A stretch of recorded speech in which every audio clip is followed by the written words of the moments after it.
કમર સીધી કરીને બેસીશું, બંને હાથ ખોળામાં, આંખો બંધ, શાંત ચિત્ત. અનંત બ્રહ્માંડ વ્યાપી પરમપિતા પરમાત્માના બ્રહ્મ તેજોમય પુંજનું ધ્યાન કરી પ્રાર્થના કરીશું.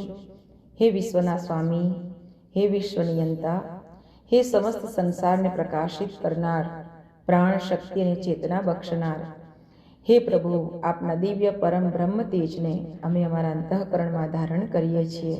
આપ અમ સૌની બુદ્ધિને સન્માર્ગ તરફ પ્રેરિત કરો. અમ સૌનું જીવન ઉજ્જવળ અને શ્રેષ્ઠ બને એવી શક્તિ પ્રદાન કરો. આજે ઋષિ પંચમીના દિવસે ઋષિ યુગ્મ દ્વારા મળેલા ગાયત્રી મહામંત્રનું સ્મરણ કરી પ્રાર્થના કરીશું. અમ સૌનું જીવન ઋષિ પુત્રો જેવું બને એવી શક્તિ પ્રદાન કરો, પ્રેરણા પ્રદાન કરો. એવી મંગલ ભાવના સાથે એક સાથે એક સ્વરમાં ગાયત્રી મહામંત્રનું સ્વસ્વર ઉચ્ચારણ કરીશું.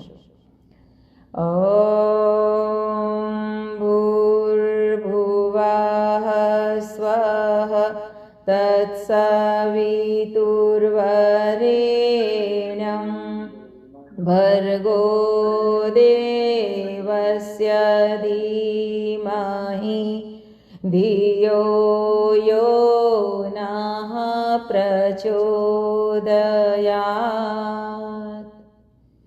અજ્ઞાનતિમિરાન્ધસ્ય જ્ઞાનાંજનશલાકયા ચક્ષુરન્મિલિतं યેન તસ્मै શ્રીગુરવે નમઃ.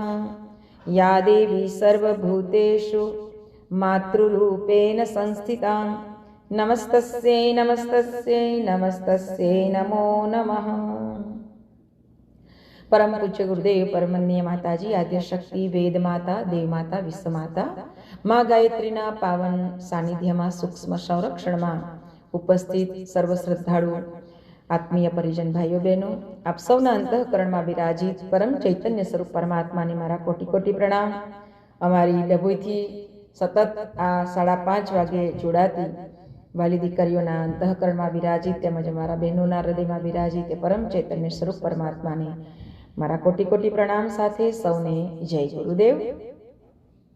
આવો, કેટલા સુંદર દિવસો ચાલી રહ્યા છે. ગણપતિ ચોથ, ગણેશજીનું સુંદર આપણે ઉત્સવ મનાવી રહ્યા છે. ગણપતિ ચોથના દિવસને આપણે મનાવી અને આજે ઋષિ પંચમીનો દિવસ. ગણપતિ દાદા, ગણપતિની જે પવિત્રતા, ગણપતિનું જે જીવન એ આપણને કેટલું બધું એક ઊંચી, એક શ્રેષ્ઠ વિચારધારા આપે અને એક ઊંચા લક્ષ્ય સાથે જીવન જીવવાની પ્રેરણા આપે. આમ તો ગણપતિજીની સાથે જોડાયેલી કેટલી બધી એવી બાબતો છે કે જે આપણે જાણેલી છે કે જીવનમાં બધાની સાથે એ પ્રસંગો બધાને ખબર છે કે કેવા પ્રસંગો એમની સાથે બનેલા છે. પણ એક પ્રસંગ એક બહુ સરસ છે કે ગણપતિજી જે છે આ 10 દિવસ એનો જે ઉત્સવ છે એની પાછળનું એક બહુ મોટું કારણ છે. અને સાથે ગણપતિને જીવનની અંદરથી આપણે એક શીખવા જેવી જો કોઈ એક બાબત હોય તો એક બહુ મહત્વની બાબત એ છે કે જ્યારે વ્યાસજીએ લખવાની શરૂઆત કરી, ભાગવતની જ્યારે લખવાની શરૂઆત કરી ત્યારે એમ કહેવાય છે કે એમને અંતઃ પ્રેરણા થઈ અને ત્યારે એમને એમ થયું કે હવે આ લખશે કોણ? મારા હૃદય ગોકુળની અંદર મને બધું જ ભગવાન શ્રી કૃષ્ણની પવિત્ર લીલાઓનું સ્મરણ તો થશે, પણ લખશે કોણ? હું તો બોલીશ. ત્યારે ગણપતિજીને યાદ કરે છે અને ગણપતિજી આવે છે, લહિયા બને છે. આટલું ઊંચું વ્યક્તિત્વ છે, પણ જ્યારે એમને એક ઋષિને કામ પડ્યું, આજે ઋષિ પંચમી છે ને એટલે બંનેનો સમન્વય આજે આપણી સાથે થશે. ઋષિને જ્યારે જરૂર પડી ત્યારે ગણપતિજીનું સ્મરણ કરે છે અને ગણપતિજી આવે છે અને પૂછે છે કે મારું શું કામ પડ્યું? અને ત્યારે એક ઋષિએ એમ કહ્યું છે કે મારે આ રીતે મારા સમાધિ સ્થિતિની અંદર મને જે કંઈક દેખાય એ હું બોલીશ, તમારે લખવાનું છે. અને ગણપતિજી એટલે કે આટલા ઊંચા વ્યક્તિત્વ જેને પહેલા પૂજાય, પ્રથમ પૂજ્યા ગણપતિ, એ પ્રથમ પૂજાતા દેવે લહિયાનું કામ કર્યું કે લખવા વાળાનું કામ કર્યું. લખવા માટે બેસી ગયા અને લખતા લખતા ઋષિ શું ના કરી શકે એ પણ આપણે અહીંયા એક દ્રષ્ટિ કરવી જોઈએ કે ઋષિ ધારે ને તો જે શક્તિને બોલાવી હોય, જે દેવને બોલાવવા હોય એ બોલાવી શકે અને એની પાસે જે કામ કરાવવું હોય એ કરાવી શકે એ તાકાત ઋષિ પાસે છે.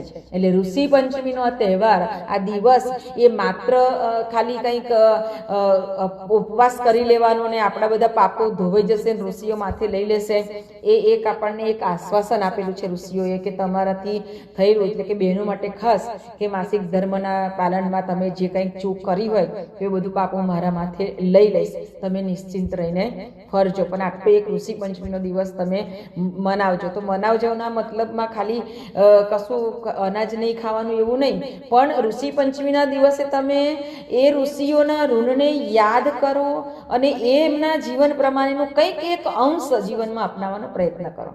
ઋષિની આ તાકાત છે. તો એમને જે કામ સોંપ્યું, એમને પોતાના માટે નહીં પણ ઋષિએ એ કામ સોંપ્યું કે તમે આ લખો, જન કલ્યાણ માટે મારે આ ગ્રંથ લખવાનો છે, ભગવાનની લીલાઓનું લખન કરવાનું છે. અને ત્યારે ગણપતિજી લખવા બેઠા અને લખતા લખતા લખતા એમની કલમ તૂટી ગઈ અને વ્યાસજીનું બોલવાનું ચાલુ હતું. ત્યારે એ બોલેલું ક્યાંય પણ અટકી ના જાય, ક્યાંય પણ રહે નહીં, એટલા માટે એમને પોતાનો દાંત તોડી નાખ્યો અને દાંત તોડીને લખવા માંડ્યા. અને આ રીતે ગણપતિજી જે લખવાનું ચાલુ રાખ્યું ને એટલે તેઓ એકદંત કહેવાયા. એકદંત દયાવંત ચાર ભુજાધારી, મૃષક કી માથે પર તિલક સોહે મૂષક કી સવારી, જય ગણેશ જય ગણેશ જય ગણેશ દેવા, માતા જાકી પાર્વતી પિતા મહાદેવા. એકદંત કહેવાયા. અને આ એક દાંત તોડી નાખીને એમને લેખન કર્યું. પણ એ આપણને શીખ આપે છે કે ગમે તેવી પરિસ્થિતિ આવે પરંતુ આપણા કાર્યને અટકવા દેવાનું નહીં. જે કાર્ય શુભ મંગલ કાર્ય તમે લઈને ચાલો છો એ કામને કોઈ પણ સ્થિતિ આવી જાય અટકવાની દેવાનું. આપણું કંઈક સમર્પણ કરવાનું થાય તો કરી દેવાનું, પણ એ કામ અટકવું ના જોઈએ. આ ગણપતિ દાદા આપણને શીખવાડે છે. તો એક ઊંચી શીખ, ઊંચો બોધ આપણે આપણા જીવનમાં લઈએ. કારણ કે આપણે જોઈએ છે કે ઘણા લોકોની અંદર કેવું કંઈક કામ કરવાનો હોંસલો રાખે ખરા, ચાલો હવે તો જીવનમાં આ જ કરવું છે, નામ જ કરવું છે, પણ પછી દુનિયાની ચકમક જોવે ને એટલે બધું પાણી ઉતરી જાય. અને ઉતરી ગયા પછી જે રીતે એમને જીવવું જોઈએ, જે સંકલ્પો સાથે ઘરેથી નીકળ્યા હોઈએ, જે સંકલ્પ લઈને ચાલવાના હોઈએ, ગુરુજી આ કહેતા કે બેટા તમે જે દિવસે અહીંયા આવવા માટે નીકળ્યા હોય ત્યારે તમારા મનની જે સ્થિતિ હોય એ સ્થિતિ કદી ભૂલાવી ના જોઈએ. જ્યારે મન તમારું ભટકે ત્યારે તમારે એ દિવસ યાદ કરવાનો કે પહેલા દિવસે નીકળે ત્યારે આપણા મનમાં કેટલો ઉત્સાહ હતો, કેટલો ઉમંગ હતો કે ભલે ગમે તેવું કષ્ટ થોડું આવશે તો સહન કરી લઈશું, પણ આપણે આ કાર્યમાંથી પીછેહટ નહીં થઈએ. અને પછી જ્યારે માણસને બધી તરફ એનું માઇન્ડ ભેંચાઈ જાય, ફેંકાઈ જાય, બધી વસ્તુઓ પ્રત્યે બધાની સાથે એમાં તેમાં જ્યારે વિખેરાઈ જાય ત્યારે માણસ પોતાનું લક્ષ્ય ચૂકી જાય છે.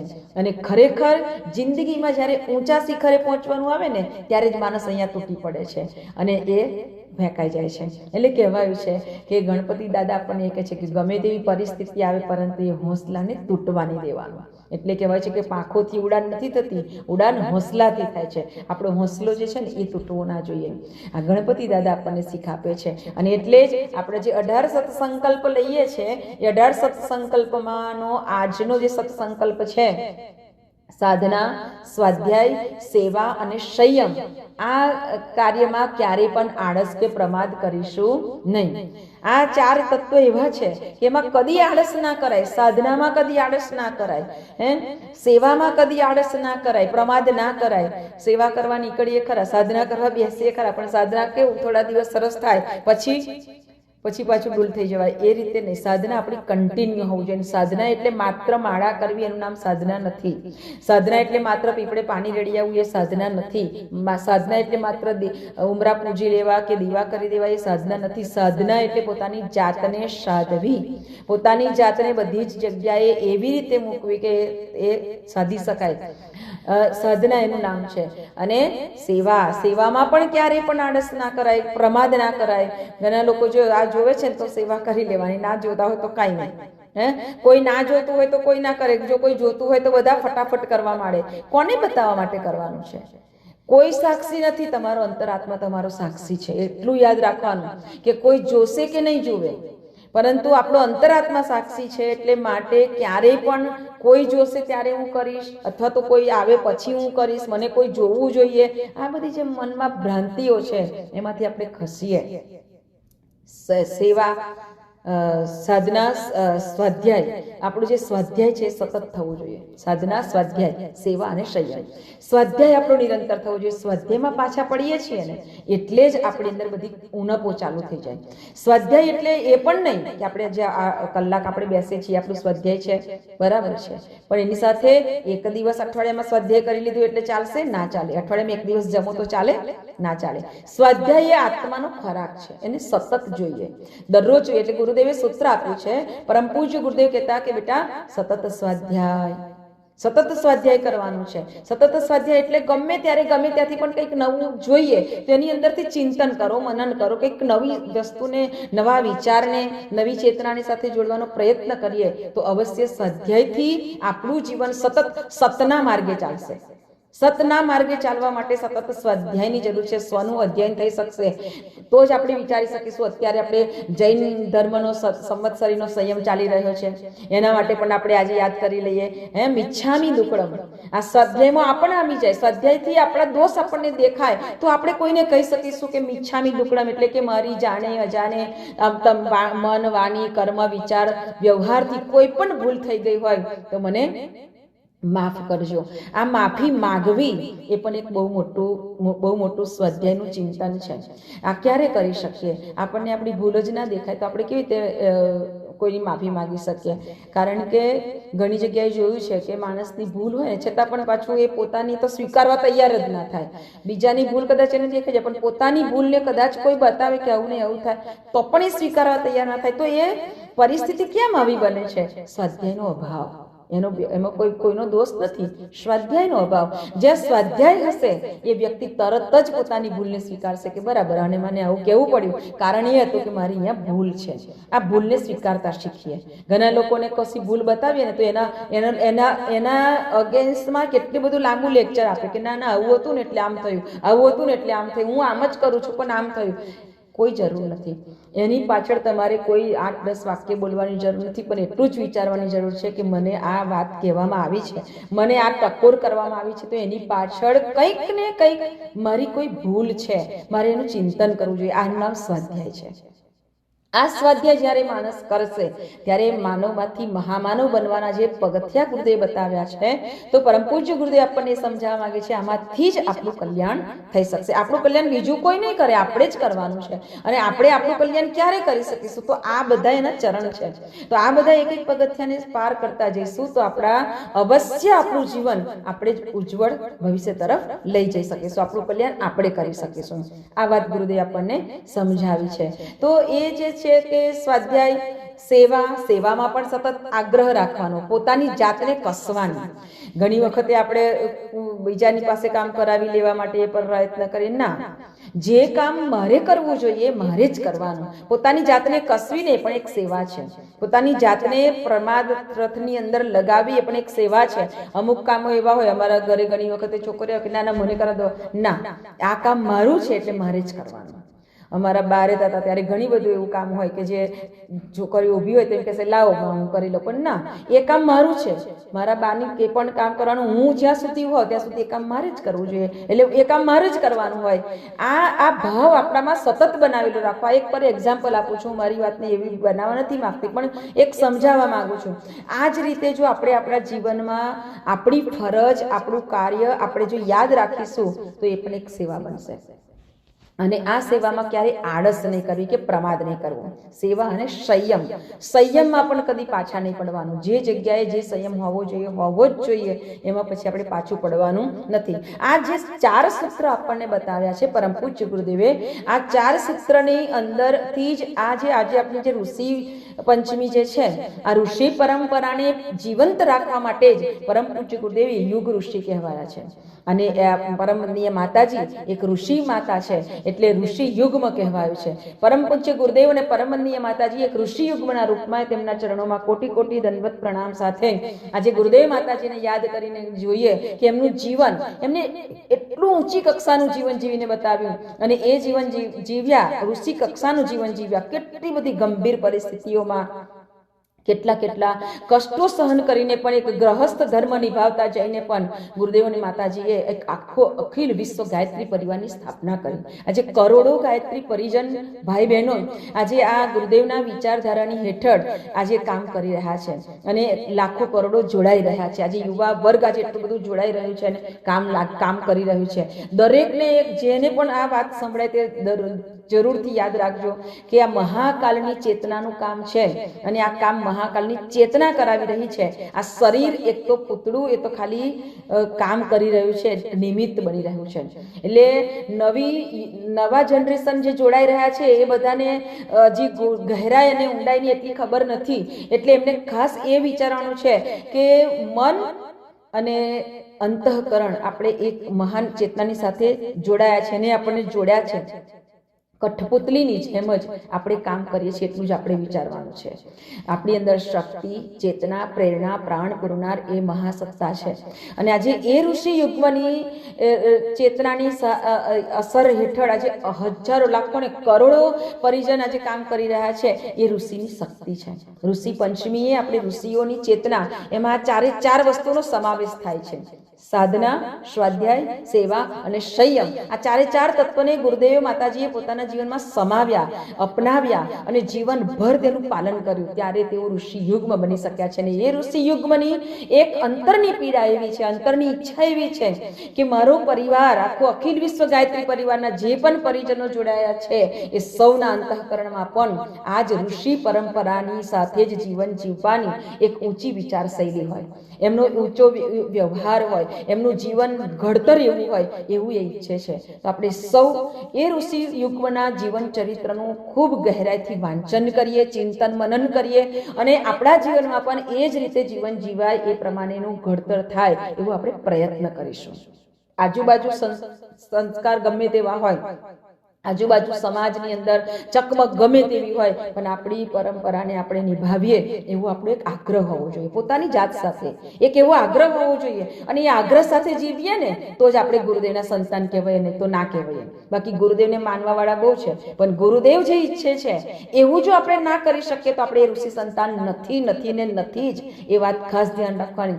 જો ગુરુદેવ આપણું કામ કરતા હોય, આપણે એમ લાગે ગુરુદેવ છે ને મારું કામ કરશે, તો ગુરુદેવ આપણું કામ કરે છે તો આપણે ગુરુદેવ જે આદર્શો બતાવે કે આ આદર્શો સાથે જીવો, તો એ જીવન જીવવું એ આપણી ફરજ છે. બાકી ઋષિ શું કરી શકે એ જો જોવું હોય ને તો ઇતિહાસને જોઈ લેજો.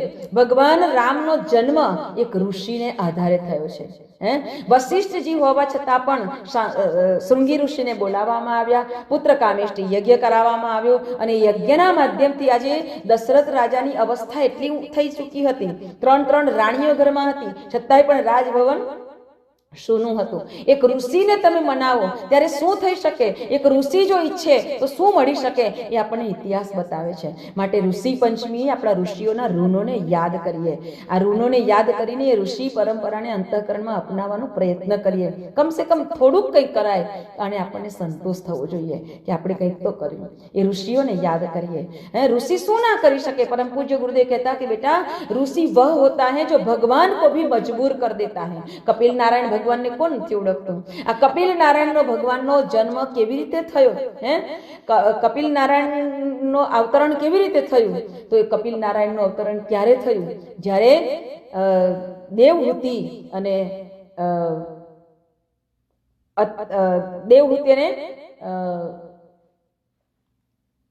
ભૂલી ગઈ, યાદ આવતો પણ રહી ગઈ. દેવહૂતિ અને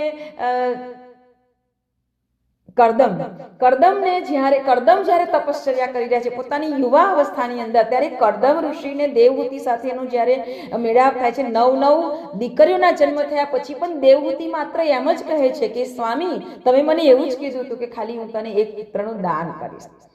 મેં તમારી પાસે એટલી જ માંગણી કરી હતી કે મને એક પુત્રનું દાન કરજો.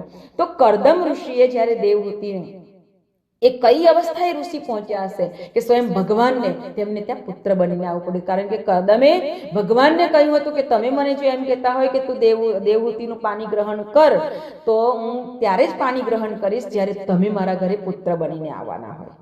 તો આ ઋષિઓની તાકાત છે. ઋષિઓની તાકાત કેટલી છે સમજાવતો આપણો ઇતિહાસ આપણી સામે હજારો લાખો દ્રષ્ટાંતોથી ભરેલો પડેલો છે. કહેવાય છે કે કુંતી ને જ્યારે દુર્વાસા ઋષિની સેવા કરે છે કુંતા માતા પોતે કૌમાર્ય અવસ્થાની અંદર, ત્યારે એ કુંતીની એ સેવાથી દુર્વાસા ઋષિ એટલા બધા પ્રસન્ન થયા છે. અને પ્રસન્ન થયા ત્યારે દુર્વાસા ઋષિએ કુંતીને 6 મંત્ર આપ્યા. અને આ 6 મંત્ર એટલે કેવા મંત્ર? ગજબના મંત્ર. અને એ મંત્ર કેવા? એ ઋષિની તપશ્ચર્યા કેવી હશે, એ ઋષિની સાધના, એ ઋષિનું સ્વાધ્યાય, એ ઋષિની સેવા, એ ઋષિનો સંયમ કેવો હશે કે એક મંત્ર એ આપી દે અને એ મંત્ર બોલે ને ત્યારે એ દેવ તરફથી એને એક સંતાન પ્રાપ્ત થાય, એક પુત્ર પ્રાપ્ત થાય. આ તાકાત ઋષિઓની છે. કયા કયા ઋષિઓની વાત કરીએ? અત્રિ અને અનસુયાને જોઈ લો. એ બ્રહ્મા વિષ્ણુ ને મહેશને પોતાના આંગણે બોલાવવા અને નાના નાના 6 મહિનાના બાળક બનાવી દેવા તાકાત ઋષિ યુગ્મની છે. એમ પરમ પૂજ્ય ગુરુદેવ અને પરમ વંદનીય માતાજીને કોઈ સામાન્ય સાધારણ ના સમજે. આ એ ઋષિ યુગ્મ છે. એ ધારે તે કરી શકશે અને કરવાના છે, કરી રહ્યા છે. અને આપણે એટલું જ વિચારવાનું છે કે આપણે કોણ છીએ? હમ હે પૂત ઉસી જનની કે આજ હમારી હે બારી, करना है कल्याण विश्व का आज करे हम तैयारी, नए सृजन के लिए गए हम शक्ति तोप दे सब सारी, ज्वाला बन कर झटक उठे नए सृजन की सिंगारी, नए सृजन की चिंगारी, हमको ही लिखनी है फिर से कथा नए निर्माण की, हमको ही लिखनी है फिर से कथा नए कहानी फिर से याद करो बलिदान की, भूली हुई कहानी फिर से याद करो बलिदान की, ऋषियों के तप त्याग तेज गुण मानव धर्म महान की, भूली हुई कहानी फिर से याद करो बलिदान की, भूली हुई कहानी फिर से याद करो बलिदान की. ઋષિઓનું તપ, ઋષિઓનો ત્યાગ, ઋષિઓનું સમર્પણ, ઋષિઓનું બલિદાન એને આજે આપણે યાદ કરવાનું છે. અને એમાંથી કંઈક અંશ લઈને આપણા વર્ષો વીતી ગયા, ઋષિ પંચમી આપણે બનાવી દીધી, પણ શું કર્યું? ઋષિઓની એક વાતને હૃદયંગમ કરીએ અને ઋષિઓના ઋણમાંથી મુક્ત થવા માટે કંઈક પ્રયત્ન કરીએ. એ ઋષિ યુગમાં પરમ પૂજ્ય ગુરુદેવે એટલે જ શાંતિકુંજ આશ્રમની અંદર પણ ઋષિ પરંપરાને જીવંત રાખવા માટે, ઋષિઓનું ઋણ આપણા માથે છે યાદ રહે એટલા માટે એમને સપ્ત ઋષિઓની સ્થાપના કરી છે. વિશ્વામિત્ર ઋષિ, ભગીરથ ઋષિ, વાલ્મીકી ઋષિ, યાજ્ઞવલ્ક્ય ઋષિ, વશિષ્ઠ ઋષિ, ચરક અને પરશુરામ, આ 7 ઋષિઓની સ્થાપના કરવામાં આવી છે. અને એ જ બતાવવા માટે કે બેટા આ ભારતીય સંસ્કૃતિ એ ઋષિ સંસ્કૃતિ છે, ઋષિ સંસ્કૃતિ ઉપર આધારિત છે. અને આ ભારત વર્ષ જે કહેવાય છે કે ભારત, આ ભારત નામ પણ કોના ઉપરથી પડ્યું? શાંકુંતલાનો પુત્ર ભરત જે કણવ ઋષિના આશ્રમની અંદર રહીને મોટો થયો ત્યારે કણવ ઋષિની પાસે જે કણ ખાઈને પોતાનું જીવન જીવતા, કણ વીણી લાવતા, જે કણ ખેતરમાં પડેલા હોય, નકામાં ખેતરમાંથી જ્યારે અનાજ કાપી લાવે ત્યારે જે કણ પડી જાય, એ કણ પડી ગયેલા કણને એ લઈ આવતા ને એ કણ ખાઈને જેને જીવન જીવ્યું, એ કણવ ઋષિના આશ્રમની અંદર શાકુંતલા રહેતા. અને એ શંકુતલાના પુત્ર જે કહેવાય ભરત, એની અંદર એ કણવ ઋષિએ કેવી શક્તિ, કેવો પ્રાણ, કેવી ચેતના, કેવી ઉર્જા ભરી હશે કે જે એક નાનો સરખો 5 વર્ષનો બાળક જંગલમાં રમતા રમતા સિંહને એમ કહે કે સિંહ તારું મોઢું ખોલ, મારે તારા દાંત ગણવા છે. વિચાર કરીએ કે આ કઈ સંસ્કૃતિ આપણી છે અને આપણે કેવા છે. તો આપણે આ અનેક ઋષિઓ, એવા કેટલા બધા ઋષિઓના, કયા ઋષિઓના નામને આપણે યાદ કરીએ, કઈ એમની પરંપરાઓને આપણે યાદ કરવી જોઈએ. તો આ ઋષિ પરંપરાઓને આપણે યાદ કરીએ. વિશ્વામિત્ર ઋષિની સ્થાપના કરી, જેને ગાયત્રી મહામંત્રને સંસારમાં પ્રસારિત કર્યો. અને જે નવા સૃજન શક્તિ છે. ગાયત્રી એટલે કોઈ સામાન્ય દેવી કે કોઈ એવું નથી, એક સૃજન શક્તિ છે. આ શક્તિ છે, આ મહામંત્રનું સ્મરણ કરવાથી એક શક્તિ આપણને પ્રાપ્ત થાય, એક ચેતના, એક ઉર્જા, એક એવું સૃજનશીલતા પ્રાપ્ત થાય અને એટલા માટે ગાયત્રી મહામંત્રની ઉપાસના કરતા વિશ્વામિત્ર ઋષિએ તેને સિદ્ધ કરીને આપણે આપ્યો. અને આ યુગના વિશ્વામિત્ર પરમ પૂજ્ય ગુરુદેવે જેને બંધ કરી દીધો હતો અમુક વર્ગે એને મુક્ત કરાવી દીધો અને ઘર ઘર ઘટ ઘટ સુધી આ ગાયત્રી મહામંત્રને પહોંચાડ્યો. એ યુગના વિશ્વામિત્ર એ આપણા પરમ પૂજ્ય ગુરુદેવ કે જેને આ પરંપરા બતાવી. ભાગીરથ ઋષિ કે જેને ગંગા માતાનું અવતરણ કર્યું અને ગંગા જ્યારે ધરતી ઉપર અવતરિત થયા પોતે તપશ્ચર્યા કરી પેઢીઓની પેઢીઓ ખપી ગઈ અને ત્યારે ભગીરથના તપથી ગંગા માતા પ્રસન્ન થયા, ધરતી ઉપર આવવા માટે તૈયાર થયા. અને આ ધરતી રસાતાળ જે એમ થઈ ગયું હતું કે હવે આ ધરતીમાં કશું કોઈ જીવી જ નહીં શકે, ત્યારે ધરતી માતાને તૃપ્ત કરવા માટે ગંગા માતાનું અવતરણ થયું ભગીરથ ઋષિના તપને કારણે. આ યુગના ભગીરથે પેલી ગંગા આવી અને સંસારને તૃપ્ત કરી દીધું. આ ભગીરથે યુગ ભગીરથ પરમ પૂજ્ય ગુરુદેવે ગાયત્રી જ્ઞાન ગંગાને આજે સંસારમાં પ્રવાહિત કરી દીધી, માણસને અજ્ઞાનતામાંથી મુક્ત કરી અને પરમ જ્ઞાન તત્વ તરફ પ્રવાહિત કરી દીધો. તેના જીવનમાં એક પ્રકાશ. આજે કેટલાય લોકોના જીવન કેવા અંધાધૂંધીની અંદર ફસાયેલા હતા એને ક્યાંથી ક્યાં પહોંચાડી દીધા આ પરમ પૂજ્ય ગુરુદેવનું આ કાર્ય.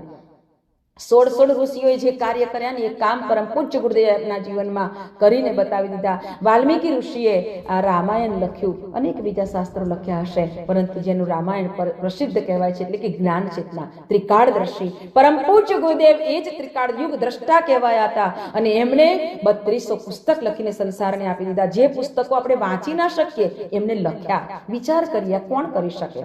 તો આ પરમ પૂજ્ય ગુરુદેવ આપણને યુગ વાલ્મીકી કહી શકાય. યાજ્ઞવલ્ક્ય મહારાજે યજ્ઞની પરંપરા બતાવી. યજ્ઞથી ઉર્જા ઉત્પન્ન થાય ને તેમાંથી કયા કયા રોગ દૂર થાય, કઈ કઈ ઔષધિઓ દ્વારા યજ્ઞ થાય, કયા કયા મંત્ર બોલાય, તો કેવી રીતે સંસારમાં કલ્યાણ થઈ શકે, એ તમામ બાબત યાજ્ઞવલ્ક્ય ઋષિએ પોતાના જીવન ઉપર પ્રયોગ કરીને બતાવ્યા. એ જ પરંપરાને પુનર્જીવિત કરી પરમ પૂજ્ય ગુરુદેવે આજે ઘર ઘર સુધી એમને યજ્ઞ પહોંચાડી દીધા. યજ્ઞ થકી આ સૃષ્ટિ જીવંત રહેશે, એનું બેલેન્સ બનેલું રહેશે. આ ધરતીમાં જે બેલેન્સ છે એ ત્યારે જ બનશે. એટલા માટે તેમની યજ્ઞ પરંપરાને જીવંત કરી દીધી. વશિષ્ઠજીએ રાજતંત્રનું ગઠન કર્યું હતું અને રાજતંત્રની સાથે ધર્મતંત્ર જોડાયેલું હશે તો રાજતંત્ર વ્યવસ્થિત ચાલશે. આજે આપણે જોઈએ છે કે આપણા ભારત દેશની અંદર પણ આજે જે રાજતંત્ર ઉપર બેઠેલી, સત્તા ઉપર બેઠેલી જે મહાન એક શક્તિ છે એ પણ ધર્મની સાથે સંલગ્ન છે. આ બાજુ એમના ઇલેક્શન પત્યું અને પોતે પહોંચી ગયા હતા કેદારનાથની અંદર. રાજતંત્ર સાથે ધર્મતંત્ર હશે અને ત્યારે જ પ્રજા સુખી થશે. પ્રજાના સુખ માટે આજે તેમને પોતાની ઊંઘને પણ મારાથી જેટલી ઊંઘ ઓછી થાય એટલી લઈ અને ઓછામાં ઓછી ઊંઘ લઈ અને વધારેમાં વધારે સમય હું પ્રજાની સેવા કરી શકું. આજે રાજતંત્ર પર એવી વ્યક્તિ બેઠી છે ને એટલે આજે ભારત વર્ષ પોતે ઉજ્જવળ ભવિષ્ય તરફ પોતાના ડગ માંડી રહ્યું છે, આપણે જોઈ રહ્યા છે. તો રાજતંત્રની સાથે ધર્મતંત્રની વાત પરમ પૂજ્ય ગુરુદેવે એના માટે પણ આપણને ઘણી બધી વાતો સમજાવી છે.